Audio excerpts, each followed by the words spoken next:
Hello, everyone. I know it seems like nothing changed. Same, like it was like December 31st or January 21st or March 1st, or I'm just going to wait for some of you all to come and join me. I promise you this is not a makeup tutorial, even though I will say my eyeliner's pretty on point today.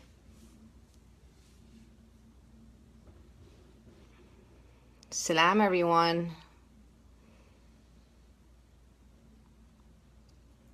So I'm not doing one of those, new year, new me videos. I'm actually going to be the same person I was last year. I actually am not, don't have really any profound New Year's resolutions. But I wanted to, keep getting all these messages, so I might as well just answer everybody all at the same time. So I'm super excited about 2017. I know you're like, how could you be excited about 2017? What about 2017 is exciting you right now? And I think that, this is our year. This is the year. Like, I am 36 years old, and I'm trying to remember a time, in my adult life where I felt like a year was going to be transformative, like it was going to like change my life. It was going to be transformative for so many other people. And I actually believe in my heart that 2017 is going to be that year. You know what? You can keep talking about how devastating this year is and all the bad things that are going to happen. And there might be bad things that are going to happen. I'm not saying that there aren't going to be bad things that are going to happen, but I feel like over the course of at least the past 15, 20 years, there have just been so many relationships that have built so much revolutionary organizing, whether you're looking at, the Black Lives Matter movement, whether you're looking at the undocumented and unafraid movement, whether you're looking at Occupy Wall Street, whether you're looking at the folks that worked on the Bernie Sanders campaign and the kind of revolution folks, whatever you want to call us.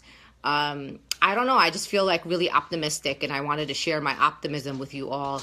I feel like this is our moment, and this is the year that's going to let us know what the next 20 years are going to look like. This is our year to engage in really revolutionary organizing. And what does that look like? Because everyone defines revolutionary radical organizing in different ways.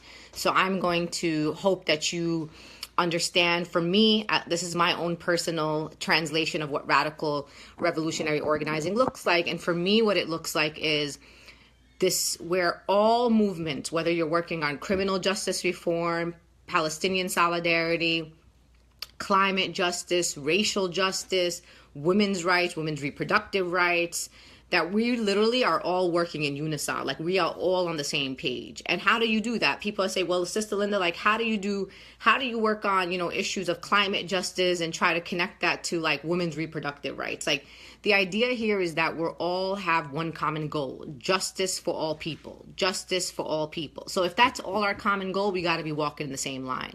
In the past, what has happened is that they have divided our movements based on giving some crumbs to some movements and then leaving out other movements, and telling us that, well, look, we'll give you what you want, but don't talk to me about those other folks over there. We're not doing any criminal justice reform stuff. We don't want to talk about Palestine because, Palestine is too controversial. So let us work on this issue. We'll give you a little legislation here. We'll pass an executive order over here. Just don't be bringing that together. So, for me, it's been important to really work in this intersectional way. And look, we've had women's suffrage movement, we've had abolitionists, we've had civil rights movement, we've had all these opportunities over the course of the past, forever, at least in this country, but at least, the past maybe 60, 70 years. But what I'm seeing now that I didn't see before is this real intersectional way of organizing. Like, I see how climate justice connects to racial justice. And I think that's the kind of way that we're going to have to organize moving forward. So I don't want you to be distracted by who is in the White House. That doesn't mean we won't be paying attention. It doesn't mean that we're not going to be protecting our communities. It doesn't mean that we're not going to be planning and preparing our communities. But I'm not going to spend the next year or the next 4 years sitting in despair, worrying about who and what is happening in the White House. I'm sorry, I'm just not doing it. Why? Because I don't care who's in the White House, because I'm not going to be engaging anybody in the White House. Like, I'm not going to engage this next administration. You can tell me, Sister Linda, let's try, let's see what happens. No. My personal view is that we need to be in perpetual outrage over the next 4 years, and we have to be in opposition and resistance to this administration. So that means public visibility. Like, we got to be out here in the streets. We got to be loud and loud and loud and loud. Like, as often as possible, we need to be loud. Let me tell you something. What I realized is that we were never outnumbered, ever. Anytime there has been any injustice inflicted on any communities, anytime there has been an election where we think we lost or things didn't go our way, it's not that we were ever outnumbered. It's that we were out-organized. So I always tell people, why is it that our opposition is just always more well-resourced than we are? Why is it that our opposition is always so organized that they wake up with a plan every day, and their plan is to continue to leave us in the same conditions that we've been in, right? So I'm trying to say to you, let's stop focusing on the opposition, right, and allowing them to out-organize us and start organizing in a way that we've never organized before. So I'm letting you know that 2017 is our year. Not only is it our year, it's also the year of the woman. Like, you know, we didn't get a woman president or the first woman president. I'm going to be honest with you. I wasn't on that team anyway. I mean, at least I wasn't on that woman's team. But I really feel always offended by people being really like heartbroken about that. Because I'm like, where have you been? There's always been women leadership in this country. You just never notice, you know. Any movement historically has always had women either at the forefront or women holding it up. That's just history. That's global history. Like, this idea that somehow like our dreams got destroyed. Like, I'm still here. Like, I feel like, you know, the women that are my heroes, you know, historically in this country, you know, haven't gotten their due credit for the work that they have done. And I want our young daughters to be told that, wait a minute, like, there's always been women leaders, both here in the United States of America and all over the world. I mean, women prime ministers, women presidents of entire nations, women who've led the battlefield, women who are inventors and professionals, women who have, you know, done some of the most remarkable things, you know, for humanity, women who are Nobel Peace Prize winners. Like, these are the kind of things that we need to be telling our daughters. So I tell my daughters that all the time, that we have always had women leadership. And if we allow women leadership to flourish in this country in the way that it should, we may see justice in a much lesser period of time. I don't know. But anyway, so that leads me to questions about the Women's March on Washington. Okay, so the Women's March on Washington is happening on January 21st, 2017. And it will be, sisters and brothers, the largest mass mobilization that any new administration has ever seen. No administration in history, you can go back to George Washington, has ever seen mass mobilization in Washington, D.C., around the Capitol, basically saying very simply, we're united, we are the majority, we're watching you, we're going to stand with the most marginalized communities, we're going to say hands off our Muslim sisters and brothers, hands off the undocumented, hands off of Black people, hands off of LGBTQIA communities, hands off people with disabilities or people with terminal illness that need their health care, and hands off women and women's bodies. That's the message. It's very simple. So there's a lot of questions about what is this march, and it's very interesting to me that these types of questions are so focused on this march being led by women, as if people think that we as women don't have vision or don't have purpose. We know exactly why we are organizing this mass mobilization in Washington, D.C. All of the women who are involved have full-time jobs. We have families. Some of us do have families. Some of us have our own children. And we have committed ourselves to organizing something that we believe you are all very proud of. It's very interesting because I've been getting emails over the past week or two from actually, I had 5 emails, and they were all from white men. And you'll say, how do you know, Linda, that they're white men? Well, one of them wrote an op-ed in the Huffington Post, so I looked them up there.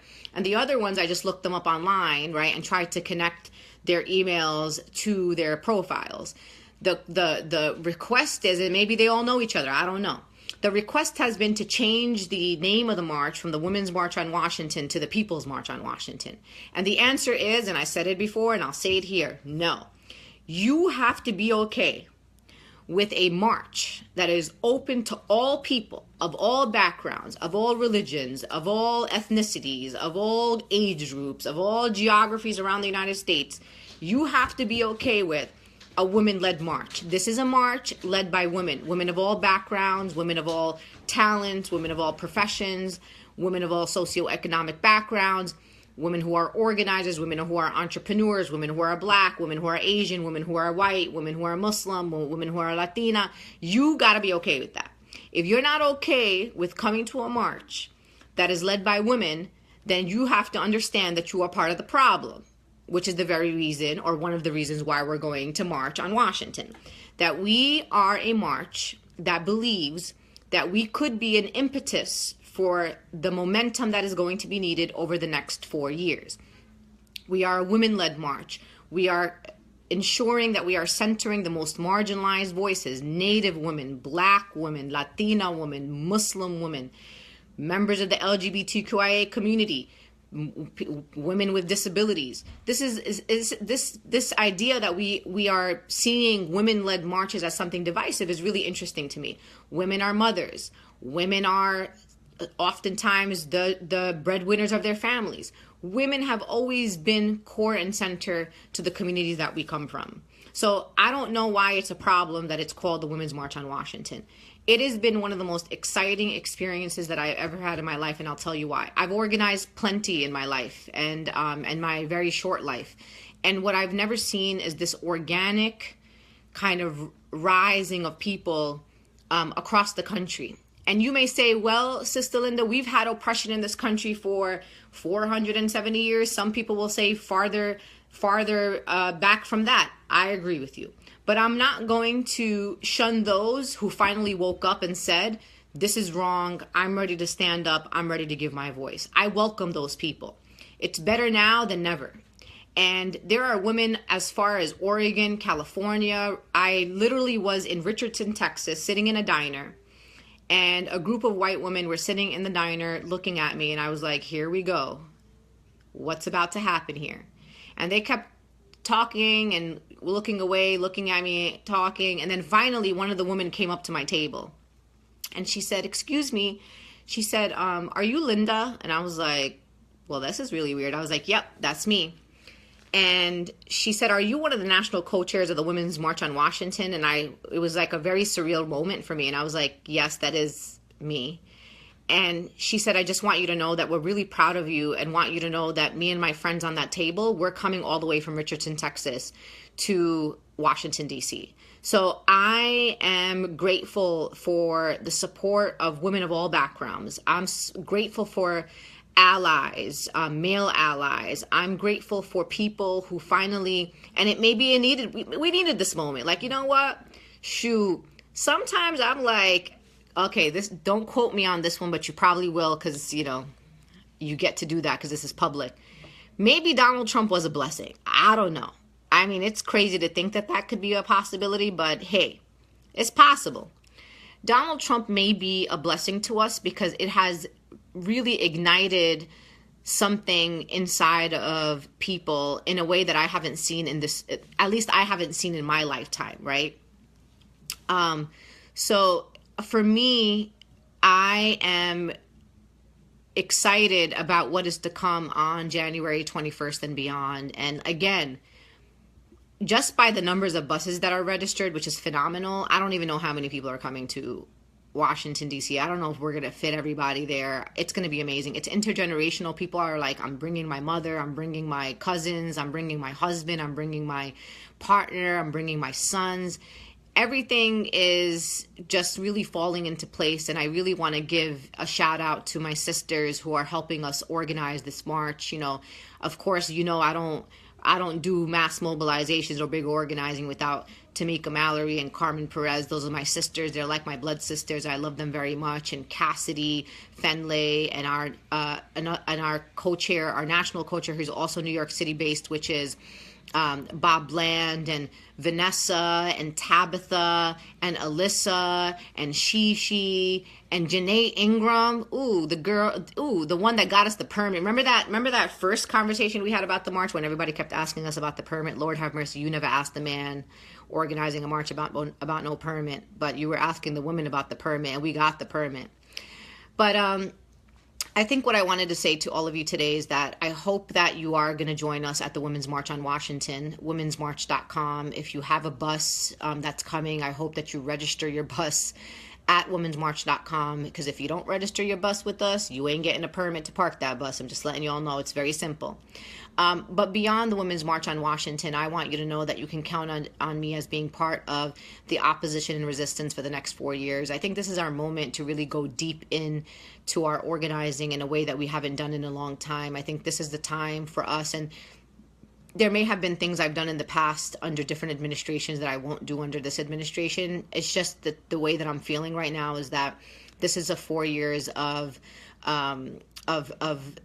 you know, what does a revolution actually look like? And I think what a revolution to me looks like is when we love each other so much, when we love our community so much, when we love our sister communities, when we love our children so much that we're really ready to do whatever it takes to ensure that they live in safe communities, that our children are going to be able to thrive in this country. And sometimes that's going to require us doing things that may seem uncomfortable. And what I also want to say to people as we're going into the next 4 years is that one of the things I learned from 2016, and you know, for me, I don't always look at New Year's resolutions, but I try to sit at the end of the year and say, what did I get out of 2016? And what I got out of 2016 is there are some people I'm leaving behind in 2016. Some folks that I've come to realize were only either working in the movement or were part of either my life or the work that I do for their own personal benefit. I'm also leaving behind those who were part of my maybe bigger circle that were silent on the rhetoric that they heard. People who never stood up for refugees, people who've never stood up for Black people killed at the hands of law enforcement, people who've never added their voice to demanding justice for all people, and then they think that they're going to go into 2017 and wake up and all of a sudden they are now the champions of justice. I mean, if you were an organizer or someone that perceived yourself to be an activist and you didn't stand up for the most marginalized and targeted communities, especially during this election season, like, I don't really want anything to do with you in 2017. In 2017, I'm going to be chilling with the folks that have always told me that they got my communities back, people who have showed up for my community, people who have always dropped us a line and said, hey, how y'all doing? What do you need? Those are the people that are going to be chilling with me in 2017. I also want to hang out with people who I know would be willing to risk it for our people. And I don't mean just Muslims, I mean all people. I want to work in 2017 from a place where I choose courage over fear. And I think we all need to choose courage over fear. There's really nothing to fear if we believe in each other and support each other and continue to grow this movement and bring all of the pieces of the movement together. And that's what I'm going to be doing in 2017. I am going to wake up every morning loving my family, loving my community, and I'm going to fight for what I deserve. Like, we're not fighting for any favors here. Like, I'm hearing, repealing healthcare. Like, if you can notice right here, this area, I just had a tooth extracted actually on Friday. No, actually it was on Saturday morning. But my mouth is swollen because this organizer right here that you're looking at doesn't have dental insurance. Like, I don't have dental insurance. I have Silver Plan, Care Connect from Obamacare, where I'm still paying, like exorbitant amount of money, and I don't barely go to the doctor because I just don't have the luxury of going to the doctor every time I'm not feeling well. Like, that's just not how it is for a lot of people. So even these types of issues that we don't consider to be, like, we're always talking about, like, civil liberties and civil rights and, religious freedom. And that's all important. I'm all about that. But I also care about healthcare. Like, I literally had to get my tooth extracted because I saved myself for so long with this tooth that by the time I got there, I just had to extract my tooth. So my point here is that there's a lot of fighting that we need to do. And we got to look out for each other. We got to look out for our activist sisters and brothers, our organizer sisters and brothers, and just make sure, you know, we got each other's back. And knowing that a lot of us are sacrificing basic things, like I'm sacrificing basic health insurance. Like I don't have dental, I don't have vision. And thinking about repealing healthcare and the conversations that the Republican Party is having about repealing healthcare, you all need to stand up and be outraged. I'm not saying Obamacare is perfect, but at least some of us got health insurance out of that deal. Maybe it's not the best health insurance we could ever get, but it's something. So just so folks know what's coming up, I mean, in the first just 100 days of this administration, they're talking about repealing healthcare. Outrageous. I mean, I just can't believe how outrageous this is. Number two, they're talking about, deregulating Wall Street, like not regulating Wall Street, deregulating Wall Street. I don't even know what to say anymore. They're talking about taking all funding away from any type of climate change prevention programs. Like, do you people understand that we will not have a planet to live on if we don't stop climate change? Like, if we don't believe climate change is real, like we could fight for justice all we want, but if there's no planet for us to live on, then we're pretty much screwed. And when we think about reproductive rights, like I saw this meme that I thought was awesome. It said, I went to Planned Parenthood and all I got was, and then there was a list of things, free pap smears, like free mammograms, like, family planning, birth control pills, like healthcare services for women, particularly low-income women and women of color. Like Planned Parenthood, for some, is a lifeline for so many women across this country, including in places like New York City, immigrant women who we've referred there. Like this idea that defunding Planned Parenthood, like outrageous. So what I want everyone to understand is the way that this is going to work and the way the administration is going to go after us is not on the federal level as much as they are going to be encouraging and creating a tone on the state level. What's going to happen is a lot of these legislations are going to happen. The anti-LGBTQ, anti-Sharia, anti-Planned Parenthood, anti-union and labor. This is all going to happen on the state level. So you got to be awake and watching your state legislators and trying to keep in the know about what's going on. And I think for us, the most important thing that we're going to keep doing right now, and what I'm going to keep doing right now, and what you could do as a normal everyday person, like you don't got to be an activist to do this. Like, do you know who your neighbors are? Have you ever knocked on your neighbor's door and just said, hey, my name is so-and-so, how are you doing? I'm your next door neighbor. Like, if we don't know who our neighbors are, if we don't create that type of community in our immediate area, like literally on our street, in our buildings, like, do you know all the people who live in your building? Like, if something were to happen, I tell people all the time, like, my undocumented sisters and brothers, like, I'm here. Like, my home is a sanctuary for you and your families. Like, I will take care of your children, like, whatever I need to do, and thinking about how we all engage in that kind of radical love for those that are around us. So, Women's March on Washington. Let's start the year out big and right and strong and united and intersectional. It's going to be led by women, so y'all got to be okay with that. And if you're not, it's probably not the spot you want to be at.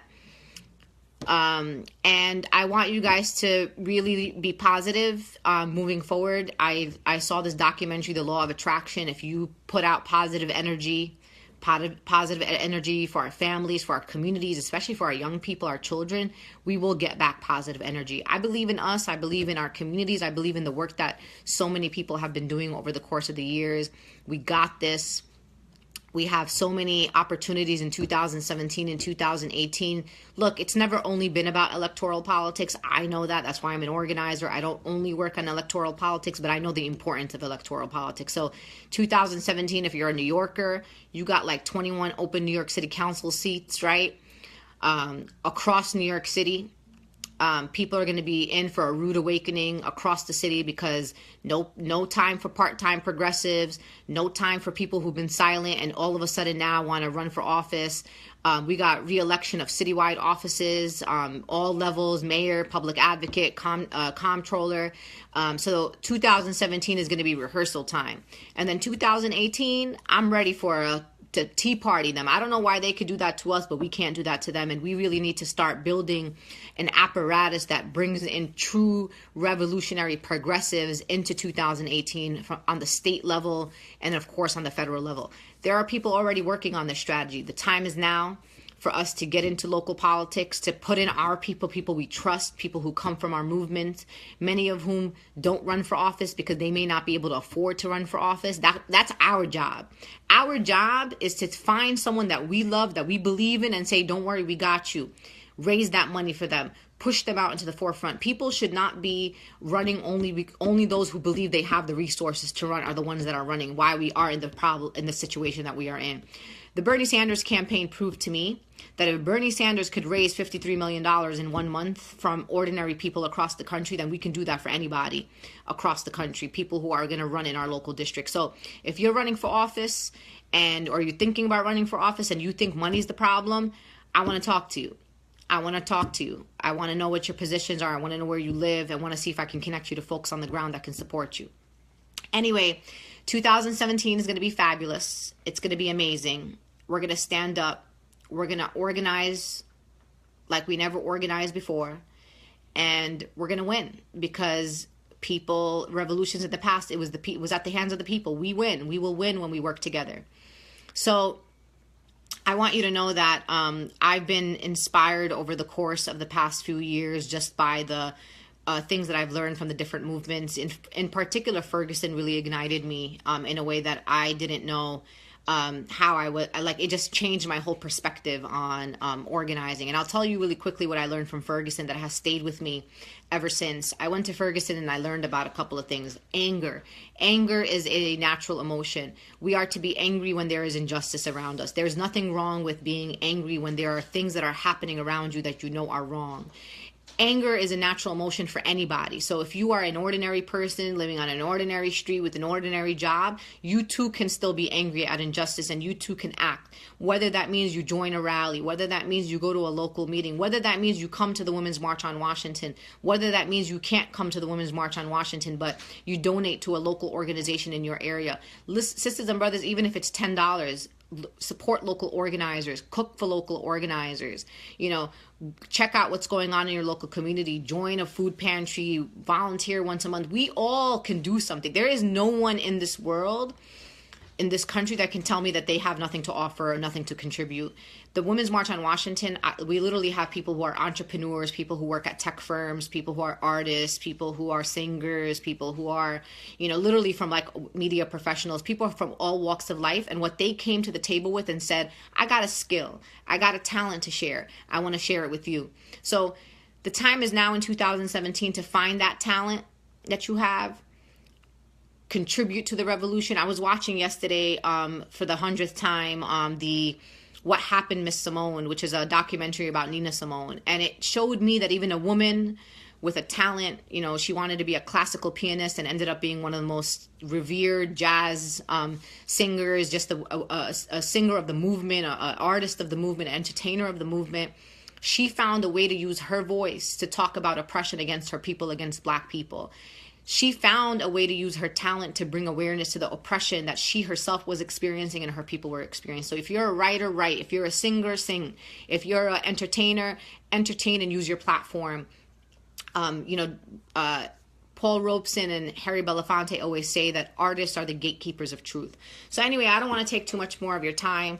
The time is now for you to figure out your talent, share it with us in 2017. Be optimistic, believe in us. When you're not optimistic and you're feeling like it's doomsday's coming, that's because you don't believe in the very people who are fighting for you every day. Believe in those who are at the front lines. Believe in those who love you so much and are ready to do whatever it takes to defend you. Believe in the ones that are risking their livelihood to be out here to defend your rights, to defend our rights, to defend the rights of all people.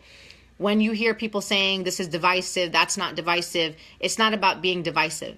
It's about being able to have the hard conversations that sometimes may mean that we're talking about you. Sometimes the conversation that's happening that makes me uncomfortable is about me.